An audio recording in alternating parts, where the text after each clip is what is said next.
The Lakeland College Rustlers had a very busy and successful year with all of their teams, including bringing home a national title. And the teams look poised for another great year in 2024. We learned more from the Lakeland Athletics Director about the 2023 year. Today, I'm happy to be joined by Alan Rogan, the Athletic Director for Lakeland College, and he is here today to talk about the Lakeland College Rustlers, their whole year as a whole throughout all the sports for 2023. And so thank you so much, Alan, for being here today and, of course, allowing me to come out to the gyms and to the arenas throughout the whole year. It's been a fantastic year, of course, for the Rustlers. Yeah, no, it's been great. I appreciate you inviting us out here. It's always great to share our successes and stories with the media. So, yeah, happy to be here.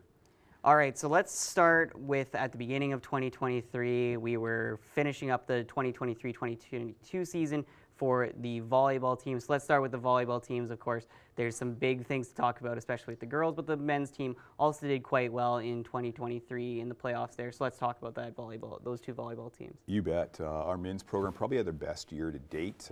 Last year, they were just 2 points of basically moving on to the medal round last year, and that's a huge accomplishment for our program. Just a couple things went the wrong way at the wrong time in the game, and but they're building on it this year, and we're looking for some pretty positive things for our men's volleyball team moving forward.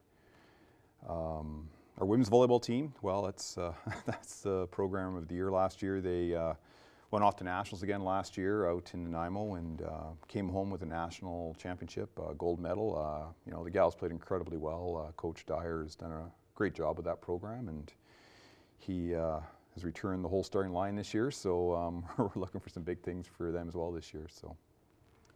And then we'll now move on to the basketball. Both teams were very close. The women's team just outside of the of the ACAC playoffs. Men's team did make it, but unfortunately didn't have the best ACAC playoffs. But the other big thing for basketball is you guys now getting to host the national tournament coming up this following spring. So just talk to me about basketball as a whole for the Rustlers. Yeah, no, our basketball programs last year, they didn't do as well as they did the year previous, but you can't stay at the top all the time. Our women's program, they played well, just didn't quite get to the playoffs last year, and our men's program, like you said, they were able to make it to the playoffs, just weren't able to put it together at that last week, and but they still had a good season. Both teams had pretty decent seasons. This year, as you said, we won the bid to host the Women's Basketball Nationals coming up here in March on the 13th to the 16th. It's going to be really exciting for us as an institution, also for the college. Our women's program is definitely building towards that. They're sitting 11-0 right now, ranked number 2 in the country. And on the men's side, our men's team sitting second in the North. They're 8-3 right now. They've had a really good first semester, and we're looking forward to having both those teams have really strong second semesters for sure. And so now we'll move into the hockey team. They, of course, would have finished up their season a little bit after the volleyball and basketball teams finished up their first year for the Lakeland Rustlers women's hockey team in the ACAC. Just overall, talk to me about their season, and especially they did make the playoffs, so a great season so far for the Rustlers in their first season in the ACAC. Yeah, no, our women's hockey program has just, every time we set an expectation for them, they seem to beat it every year. They won the Alberta Junior Female Hockey League in the very first year of existence, and then last year was their first year in the ACAC. Finished the season off with a bronze medal, which was absolutely fantastic. They had a great season. Coach Mann and the entire leadership group did an incredible job with that gals program. And not to be outdone, they're back and strong again this year. There's 3 teams sitting right in first place in the women's division for hockey right now, and our women's hockey program is one of those. They're doing incredible things, and we expect once again great things from our women's hockey program in the second semester, and it's going to be an exciting finish for them for sure. And so we'll now talk about both the soccer program and the indoor soccer program, what's the word for the futsal. Soccer? Futsal, yes, yeah. Futsal program there. Futsal would have been playing in that spring area as well, and the men's program did quite good again in this year in the futsal program, as well as the soccer teams both being semi-competitive here in the 2023 season. Yeah, our men's futsal team last year finished the season off with a bronze. We've always had, Coach Wagner has always been able to get our our men's program motivated and really engaged in the sport of futsal. They had a great season last year. You know, they played well. They returned with a bronze medal. Our soccer seasons this fall, you know, it was tough for our men's program. They finished just out of the playoffs in fourth spot in the North. Only 3 teams in North Division went, and every one of the teams in North Division medaled at the championships. So our guys were just on the outside looking in, unfortunately. Our women's program under new coach, Coach Doyle Church, they had a great season. They finished 5-5-2. Once again, just on the outside looking in on the playoffs. They finished the season off really strong, and they were in it right till the last weekend. But yeah, as you said, both teams now are training towards competing in futsal here the second semester, and you know, both teams have a really good chance to go into the playoffs again. And once you get to the playoffs, who knows what happens, right? So. And so finally, for the main spring season there in 2023, let's talk about all the mixed sports. So we've got curling, which the mixed curling program was once again very successful again this year. The rowing program, which was of course much earlier in the year and finished up just this past in spring and summer, and then also a little bit about the rodeo program, of course, though that is in Vermilion, so no, that's not exactly your expertise, but just a little bit about all those little mixed teams that Lakeland also sponsors and works with. Absolutely. We'll start with our rowing program. They had a shorter fall season, but a bunch of new rowers. You know, they competed fairly well, but you know, they didn't end up going out to Western Canadians this year, but they had a pretty good season. They're actually doing indoor rowing now, so they're moving into the indoor, and they're on their ergs and training indoors right now. There'll be some indoor competitions actually, second semester. Our curling teams, once again, second year in a row, our mixed team won the ACC championship, and this year our curling teams are looking decent. We hosted the first regional here in November. Our mixed team is sitting at 6-2, and our other 2 teams, our men's and women's teams, are 2-3 and 2-4 respectively. You know, once again, curling is a sport where you have a good weekend, you can move up the ranks. So as long as they finish top 4, they'll go to the championships, and we'll see where they go from there.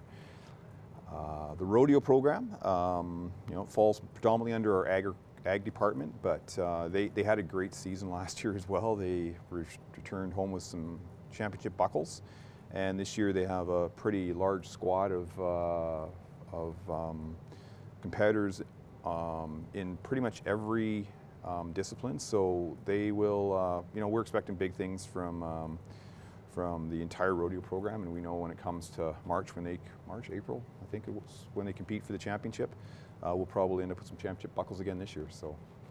Excellent. And so we'll get to the final thoughts here for 2023 as we're now coming to the end of the regular season. All the volleyball, basketball, and hockey teams are now on Christmas break. So just how those teams are looking, especially with 3 of those teams, both volleyball teams and the men and the women's basketball team being ranked nationally in the CCAA rankings, and just how successful these teams have been, and hopeful playoff teams in the coming up months here to begin up 2024.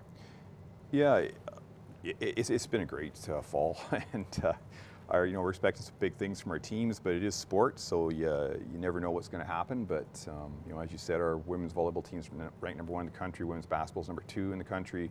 Our men's volleyball team has held a national ranking for at least a month now, which is the first for our men's volleyball program. So you know, we're expecting that, you know, they're going to continue their winning ways, we'll say, and then come the playoffs. Once again, you never know what's going to happen.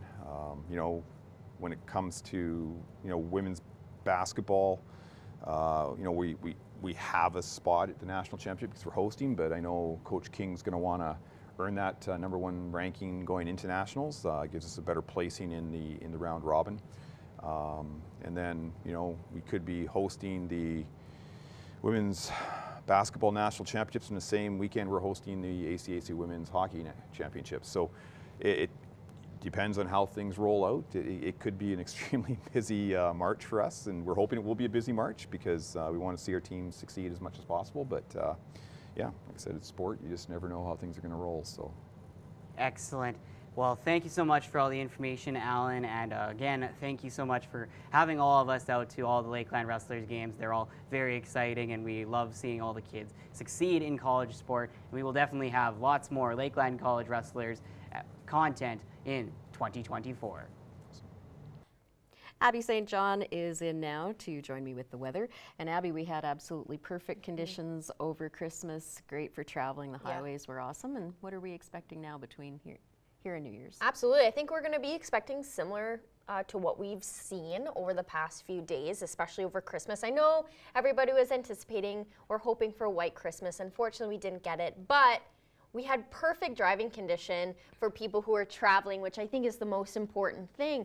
Road conditions were pretty awesome. Traffic wasn't too bad, and it was bright and sunny for the whole weekend, which is always nice. So definitely, you know, I'd rather take the sun over the snow. So overall, it was pretty good, and I think that's what we're going to be seeing for the next couple days for New Year's. Especially, we're sitting at 0 right now. Feels closer to -5 with that wind chill. Winds at 19 kilometers per hour, so it is quite frigid out and quite windy, but beautiful sunny day nonetheless. Current temperatures across the region: -1 out in Vermilion, St. Paul and Bonnyville, -3 in Cold Lake, +3 out in Edmonton, 0 in Lac La Biche and in Vegreville, +4 in Wainwright, and 5 out in Provost. And on the Saskatchewan side, 1 in Isla Cross, -1 in Pierceland, Green Lake, St. Walburg, and Macklin, -3 in Meadow Lake, +3 in Maidstone, and 4 out in North Battleford. Overnight tonight in North Battleford, drop down to -7, will remain clear. That wind will be a little high at 17 kilometers per hour, however, but it will still be a very nice clear evening. And then tomorrow will daytime high of +2, 17 kilometer per hour winds as well. There will be times of clouds throughout the day, but for the most part, it should be relatively sunny out. Overnight tonight in Cold Lake will also drop down to -7, 11 kilometer per hour winds, and it will remain mainly clear, but there will be some cloud coverage here and there.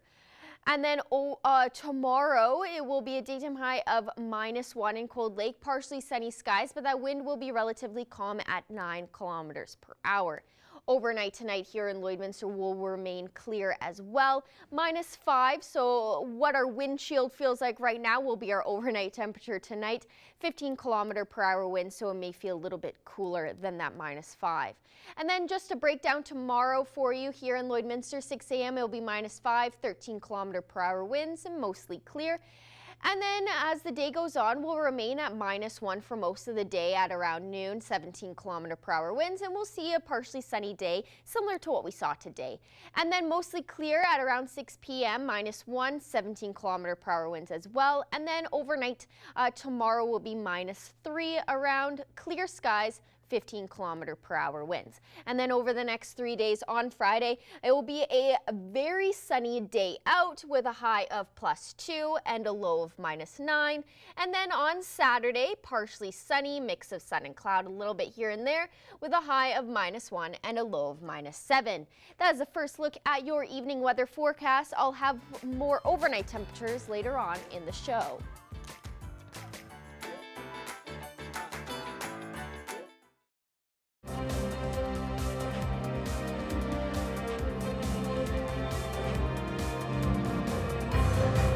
The Lloydminster Agricultural Exhibition Association had another excellent year, full of events from the Cattlemen's Call in January, the Lloyd X Fair in the summer, and the Stockade Roundup in the winter. Our Thomas Wildman has more on another jam-packed year of fun for the Lloyd X. Today, I'm happy to be joined by Jackie Tomeyer, the General Manager of the Lloydminster Agricultural Exhibition, and she's here for our year-end interview as per usual, talking about the year as a whole for the Lloyd X, and a very full year as always, Jackie. And so thank you so much for being with me today, and of course, letting me come out to all of your stories and all of our crew here at Stingray for Primetime Local News for allowing us to come out to all the great events that you guys host. Yeah, thanks for coming. We had a tremendous year. We just had our AGM the other night on Tuesday and had good attendance to it. And it was nice to reflect back on all of the things that we've done this past year. So let's start at the beginning of this past year. And so right away, you guys have the Cattlemen's Call as well as AgriVisions and a few other events right there at the beginning. So let's talk about those two big ag events that you guys host indoors during those colder months, of course, though it's not looking like it's going to be as cold as for this coming up year, but it was plenty cold last year for sure. Yeah, we were happy for our second annual Cattlemen's Call. It seemed like it went over really well. We had a bigger trade show than we'd had the previous year, and we had such quality cattle. You know, the Lloydminster region is known for their cattle, and we had them show up, so that was really great. Then we rolled into Agrivisions, and we were lucky enough to snag Quick Dick McDick for our banquet, and he sold out the crowd and did a wonderful talk. And you know, just some quality speakers this past year that we were very proud to present and give some valuable information to farmers, ranchers, business people that came to attend the trade show and the conference. And so then as we get into spring, you guys rolled out a few fun new events this year with the barrel racing events that you guys were hosting, as well as you guys had the 4-H event, the 4-H Expo as well. And then as we get further into the summer and into the spring, there was, of course, the big one, the Lloyd X Parade, and the Lloyd X Fair, as well as the NACC during the summer, and then, of course, the CPCA finals as well. So just talk to me about a very, very full summer month that the Lloyd X always has. Yeah, two of the events that we were happy to bring back that we hadn't seen since 2019 were Ag Ed Days and Farm Safety Day for the children. And both those events don't happen without great volunteers, and we were happy to bring them back to Lloyd X and host those. You know, Spring Sport and Leisure Show was again a return from 2019, and we love to bring that back. A Rare and Exotic Show for the spring was actually held up again by the avian flu, so that was one we had to postpone. But we were able to sneak that one in this fall and bring that one back, and it was great. Fair was a challenge as the board and the committees took on the new layout of the fair, new programming of the fair, and we thought it went over really, really well. We hosted Tom Cochrane in a first ever indoor concert type style, and you know, sold the place out. It was a wonderful concert, and we're looking to do some of those things again. We're going to bring back this year, you know, another Filipino component. We're going to improve on our concert. We'll do concert announcements in the spring here, and yeah, we were happy with how the fair looked, how it felt. You know, gate attendance was up, and we were just thrilled that things turned out. You know, the partnership with NACC seemed to go really well. People love to see the wagons again, and anytime we bring chuck wagons to the Lloyd X, it's a good thing. And then we rolled into August, and we had a phenomenal finals. We had 5, you know, decent days of weather, which we're always thankful for.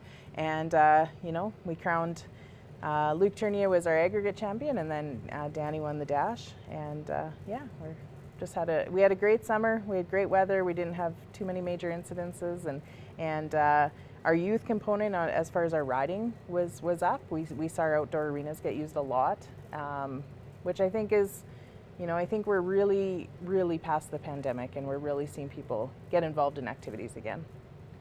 And so you mentioned the Rare and Exotic Show was moved into this fall, and as well, the other big event that the Lloyd X hosts is the Lloydminster Stockade. And so just as well as the various other events that happened in this fall month here, coming up here into the December, just talk to me about the finale here for the Lloyd X as we kind of came to the end of 2023. Yeah, we were pumped to have another Rare and Exotic sale. We hadn't had one since 2019, so this fall we were able to host that again, and I think we had 150 large animals and a few hundred boxed animals, so your chickens, turkeys, rabbits, those sorts of things. Stockade Roundup was phenomenal. That committee and the staff do such a great job of that show. You know, lots of our Supreme winners went on to win Supreme shows at Farm Fair and Agribition. So that tells me that the quality around our region is just phenomenal. And anyone who doesn't ever, you know, if you never get out to Stockade Roundup, please try, because to see the quality of animals that are here. And then we just finished up a stellar PBR show. You know, we've sold out 3 years in a row now, so we know the demand is there for a good PBR show. And our local, we call him local, he's from Meadow Lake, Cody Coverchuk won. And then finally, Jackie, final thoughts on the 2023 year as a whole, anything that we haven't brought up yet? Yeah, thank you. We had our AGM the other night, and we finished in a positive balance on the books, and that is a focus of our board, is our fiscal responsibility, and so we're very proud of that.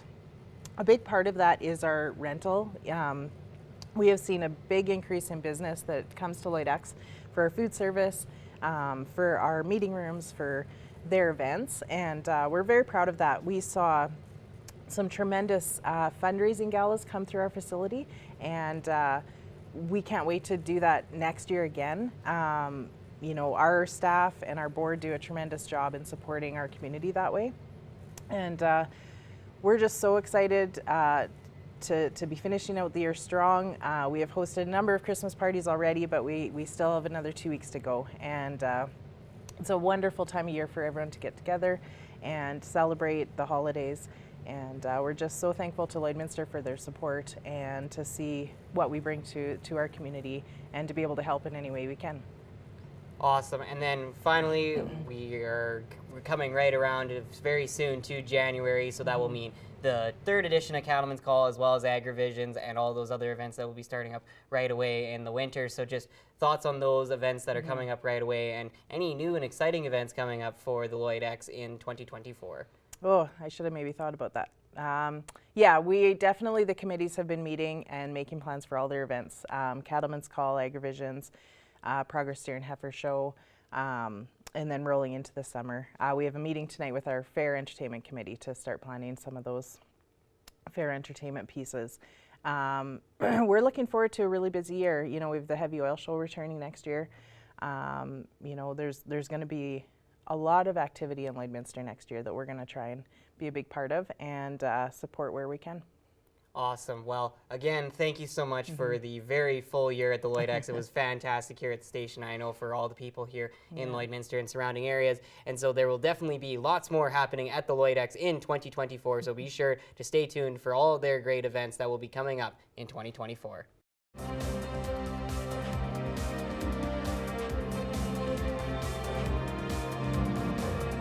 Now time for a look at all of the cute pet pictures you've been sending in to us for our Pet of the Day.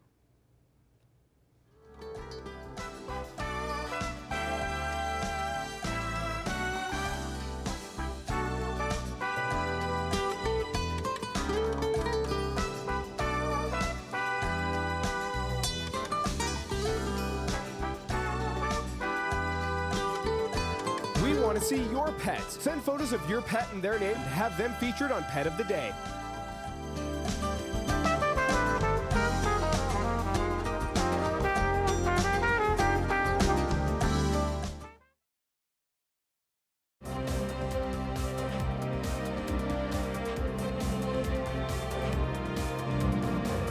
Today I'm happy to be joined by Jason Neville, Director of Education for the Lloyd Public School Division. Thank you so much for coming down to the station today. Yeah, no problem. And so we'll just jump right into it. We're here to kind of recap 2023 as the year. A lot has happened for the Lloyd Public School Division. So why don't you just talk about kind of a rundown of the year? Sure, perfect. It would have been my first full year in this role as Director of Education and being living in Lloydminster. So there was a lot of exciting things that happened. We had, for a second year in a row, we had a group of students win a citizenship award provincially, so that was great, a group from Randall Park. Of course, our high school expansion is getting so close to being completed. That'll be something that we move into right early in the new year here in 2024. But that was a big piece throughout the year, and we had to do a lot of movement there to get to where we are today. So that's a highlight for sure. We did some pieces around truth and reconciliation. Some schools raised some Treaty 6 and Métis Nation flags. So those are always big for our division, and a celebration piece there. And then our grad rates, they continue to be strong, which just shows the great work that our staff do right from junior kindergarten and pre-kindergarten through elementary, middle school, and all the way up to high school. So that's always a celebration for us. And I guess the last piece, we started an international student program, and we had 4 students come this year to start the school year here in September with us from Australia and France. So that's a celebration for us as well. I'd like to hear about your personal highlight of the year. If you could narrow it down to pick one or two, Okay. I'd like to hear that. Okay, definitely for me it would be the performances of our students. So the athletic pieces, we had some provincial champions, those pieces, and then also our skills competition. We had a big group of students go to Edmonton for Skills Canada, right from construction to photography and different pieces there. So those are definitely highlights for me. Can you talk about what you've seen in the year of 2023 that kind of, how does it stack up to years in the past? How are you feeling about it? I feel really good about it. It's my first year in the role, so I don't have a lot to compare to, but it was a smooth transition.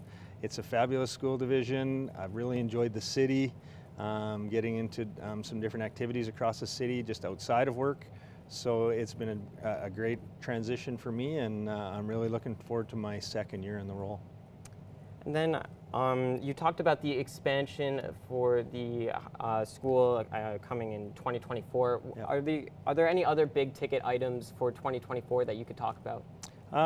Yeah, definitely for 2024.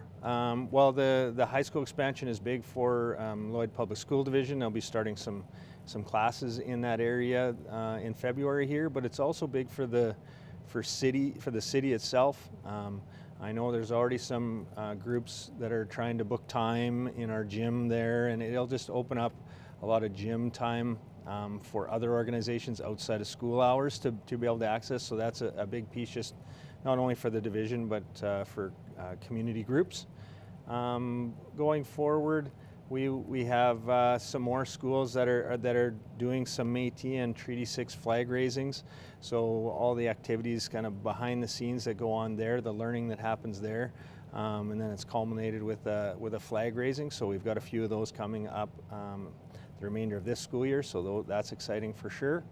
Outside of that, our academies continue to grow. We have our sport academy, our hockey academy, and then our art academy. A lot of excitement around those. And then we're also looking at doing maybe a little bit of a revamp and rebuild, I guess, of some of those academies. So that's something exciting that we're going to be able to announce in the new year as well. Lastly, I just wanted to touch on sort of the sports side of things for the public school division. Lots going on in it, and you spoke briefly on it before, but just entering the new year and kind of with this year in review, how are we poised to enter the new year for sports? Really well. Our basketball is underway. I know the interest there. I've talked to the coaches at the comp, and there's just a ton of interest. Most interest they've seen in a long time. So that is great that there's going to be more students participating in those extracurricular activities. And then moving into once we get the new gym expansion at the high school, it's just going to open up that many more opportunities for students. In September, we'll be bringing our grade 9s into our high school. So then that opens up some opportunities there that maybe they wouldn't have had at the middle school. So that's exciting as well. And then outside of the sports, we have our musical theater, our drama, a whole bunch of pieces around that band that it just seems that coming out of COVID, the interest to participate in those things has really grown. All right, well, perfect. That is all the questions that I had for you today. So thank you so much for coming down to the station to talk about this. Perfect. Thank you.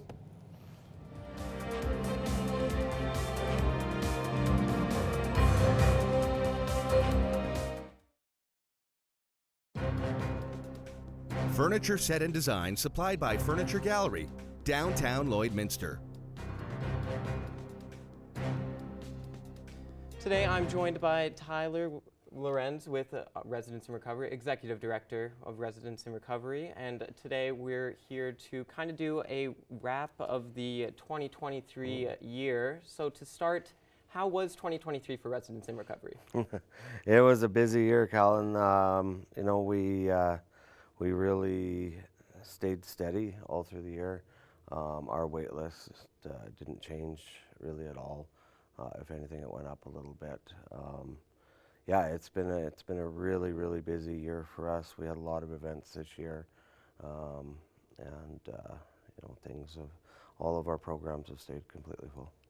I'd like to delve into some of those events that had gone on over the year, because there was just so many. You guys were very active in the community, so if you could just talk about some of those. Sure.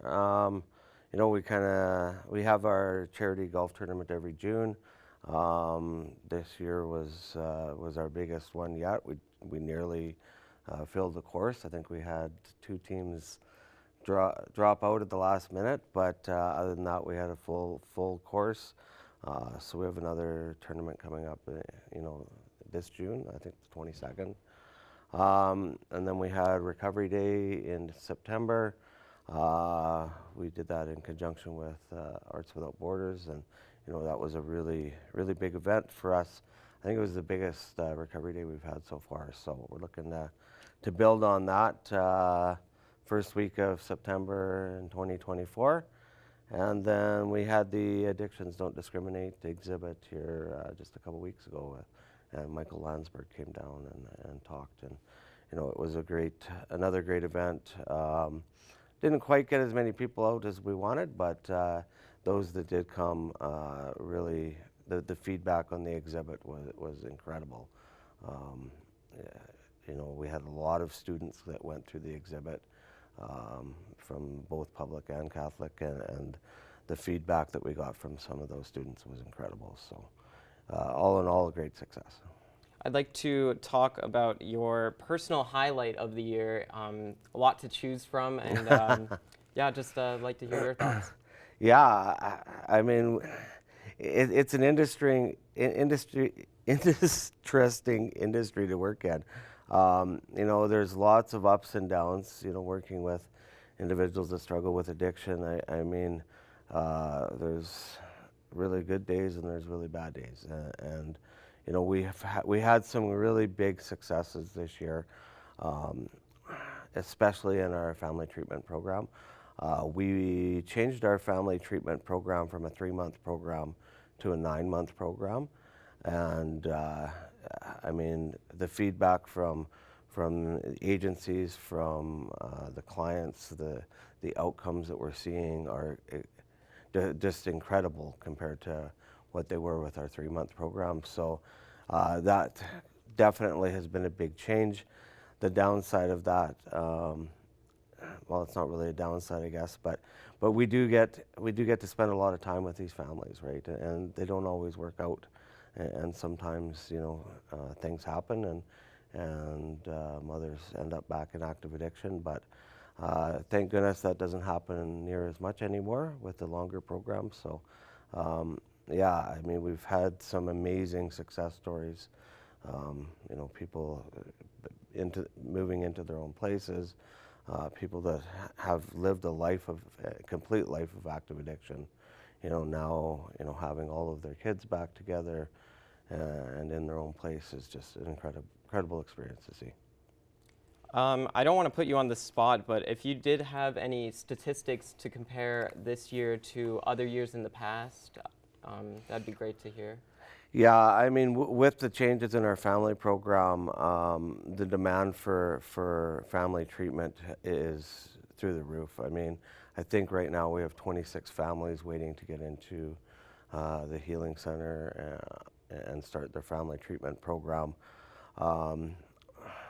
The unfortunate reality is that wait list is so long that many of those moms end up with their children being apprehended, and then we try and get them into our pre-treatment sober living. We actually have a mom going to treatment today, similar situation. So, but the reality of that program is, I mean, that wait list is you know, 4 to 6 months long as well. So, yeah, I mean, I checked this morning, we had 78 people on our individual sober living wait list as well. So I mean, it's unfortunate that we don't have more capacity. It's just our reality. I mean, we only have 23 sober living beds and 9 healing center beds and 16 other beds for families. So I mean, it's tough. Yeah. I'd like to also lastly just touch on 2024 as the year. You spoke about some of the events that were going to go on, but if you could just talk about what is planned for Residents in Recovery for 2024. Yeah, I mean, there's always, you know, a big focus on looking at ways we can expand our capacity. You know, we're always looking to add capacity and add houses or units in so we can, you know, help more people. We do have the ability to do that staff-wise. I mean, I think we have 37 staff now. So, I mean, it's a very busy program. We also are looking at, you know, with the help of the city, we've got back to doing our day programming and offering that, you know, in some capacities to the public again. We really struggle with government funding. We get, you know, less than 10% of our operating budget comes from the Saskatchewan government, and we don't get any money from the Alberta government. So, you know, we're always having to fundraise and find creative ways to operate. And we've done fairly well, but yeah, it's a financial struggle all the time. You know, we're always looking for ways to do things more efficiently and better. And the reality is we've had to shift some of our focus to fee-for-service programs just because we can't do it without money, right? So, you know, a lot of our programs are things that we have coming up next year, like our golf tournament. You know, that's our major fundraiser of the year. So in June, you know, any support of that would be greatly appreciated. Our recovery day in September this year, we're looking at a week-long recovery week, starting off August 31st with it International Overdose Awareness Day, and then rolling right into September, which is Recovery Month Canada, and you know, having a number of events that week, and then having our Recovery Day celebration on that first Saturday of September.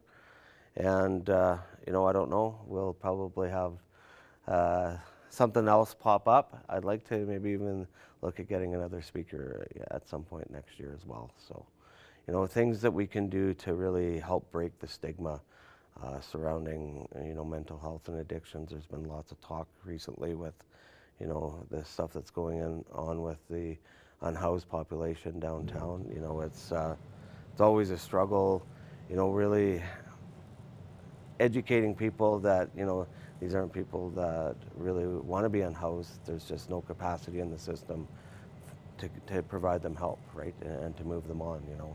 We had some success moving 3 individuals from encampments this week into sober living, so, you know, that's the progress that we really want to make. But we have to be compassionate and support these individuals any way we can until we do have a spot for them in our system. Yeah. All right, well, perfect. That is all the time that we have today. Thank you so much for coming down to the station to talk about this. Thanks, Colin. Have a good day. NASA has captured a picture of mysterious spokes on Saturn's rings. The rare phenomenon can only be seen for 2 or 3 Saturn rotations, which is about 30 hours. The spokes look like shadows on both sides of the planet. Scientists aren't exactly sure how they're formed, but believe it has something to do with the magnetic field. I think that's so cool. Anything involving space I find very interesting, and new discoveries I'm always curious about because, I mean, there could be anything out there. Yeah, it's pretty cool. And the full moon last night was pretty cool too, Yes. and it'll still be pretty full tonight, so Yes. great thing to see. Thanks for joining us. Have a great evening.